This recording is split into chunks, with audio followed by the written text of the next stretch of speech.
दोस्तों, अगर आपको भी शाम के समय भूख लग जाती है या फिर गर्मा गर्म चाय के साथ कुछ चटपटा खाने का मन होता है तो झटपट से बनने वाली ये रेसिपी एक बार जरूर ट्राई करना। तो इसे बनाने के लिए यहाँ पे हमने 2 आलू को बॉईल करके लिया है। आलू जो है बड़े साइज के हैं तो उसे हमने 2-2 पीस काट के बॉईल कर लिया है कि आलू जल्दी से बॉईल हो जाएंगे। आलू को हम मैशर की सहायता से अच्छी तरह से मैश कर लेंगे। तो आलू जो है बढ़िया से मैश हो गया है। अब हम इसे साइड में रखेंगे और तड़का पैन में हम 1 छोटी चम्मच ऑयल लेंगे और इसमें हम ऐड करेंगे आधी छोटी चम्मच जीरा, छोटी चौथाई चम्मच राई दाना, 3 से 4 करी पत्ते जिसे हमने बारीक काट लिया है और 2 हरी मिर्च, आधा इंच अदरक जिसे हमने दरदरा सा कूट करके ले लिया है। लो फ्लेम पे इसे चलाते हुए हम भूनेंगे। इसे चलाते हुए भून लेना है और जैसे ही ये सभी चीजें भून जाए ना तो यहाँ पे हम गैस का फ्लेम ऑफ कर लेंगे। ये बढ़िया से भुन चुका है। यहाँ पे फ्लेम ऑफ करने के बाद से ना हम इसमें ऐड करेंगे 3 से 4 पिंच हल्दी पाउडर और छोटी चौथाई चम्मच काश्मीरी लाल मिर्च पाउडर। फ्लेम ऑफ करके ही ये चीजें ऐड करनी है जिससे कि ये जले नहीं और इसे अच्छी तरह से मिक्स कर लेंगे। तो अब ये तड़का रेडी हो गया है।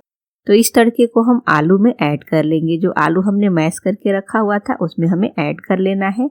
अब हम इसमें ऐड कर लेंगे स्वाद अनुसार नमक, थोड़ा बारीक कटा हुआ हरा धनिया और आधी छोटी चम्मच अजवाइन ऐड करेंगे। अजवाइन से फ्लेवर बहुत बढ़िया आता है और अजवाइन जो होता है हमारे लिए फायदेमंद होता है। आप सभी चीज़ों को अच्छी तरह से चलाते हुए मिक्स कर लेंगे। तो अब ये आलू का मसाला रेडी हो गया है।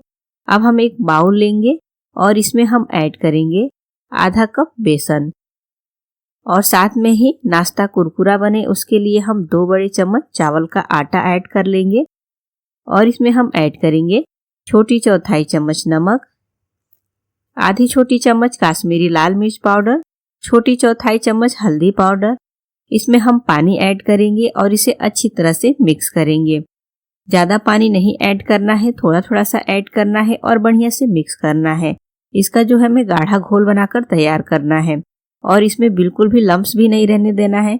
तो पानी थोड़ा थोड़ा सा ऐड करेंगे ना तो इसके जो लम्स है जल्दी खत्म हो जाएंगे। तो अब ये बढ़िया से मिक्स हो गया है देखिए, लेकिन अभी ये काफ़ी गाढ़ा है तो इसमें हम पानी ऐड करेंगे और इसे मिक्स करेंगे। तो अब ये देखिए बेसन का घोल रेडी हो गया है। हमें इसी तरह से बनाकर तैयार करना है। अब यहाँ पे आप तो रोटी बनाने वाला चकला ले लें या फिर चॉपिंग बोर्ड ले लें। मैंने यहाँ पे चॉपिंग बोर्ड लिया है। आधी छोटी चम्मच ऑयल लेंगे और इसे ग्रीस कर लेंगे और जो आलू का मसाला हमने तैयार किया है ना तो पूरा आलू का मसाला लेकर इस तरह से लोई करेंगे और फिर इसे बढ़िया से रोल बनाते हुए सेट करेंगे। अच्छी तरह से हाथ की सहायता से हल्के हल्के प्रेस करते हुए सेट करना है जिससे कि ये चॉपिंग बोर्ड पे चिपके नहीं। और देखिए इस तरह से हमने पतली सी पट्टी बनाकर तैयार कर लिया है और इस पट्टी को हम नाइफ की सहायता से इस तरह से ट्रायंगल शेप में काट लेंगे। आप इसे अपनी पसंद के जैसे शेप में चाहे वैसे शेप में बनाकर तैयार कर सकते हैं। अब इस कटे हुए पीस को जो बेसन का घोल हमने बनाकर तैयार किया है ना उस घोल में डिप करेंगे और बेसन के घोल से इसे बढ़िया से कोट कर लेंगे और फिर इसे हम बेसन के घोल से निकालेंगे और फ्राई कर लेंगे। तो देखिए बेसन का घोल इस तरह से गाढ़ा रहेगा ना तो आलू के ऊपर इसकी कोटिंग बढ़िया होगी।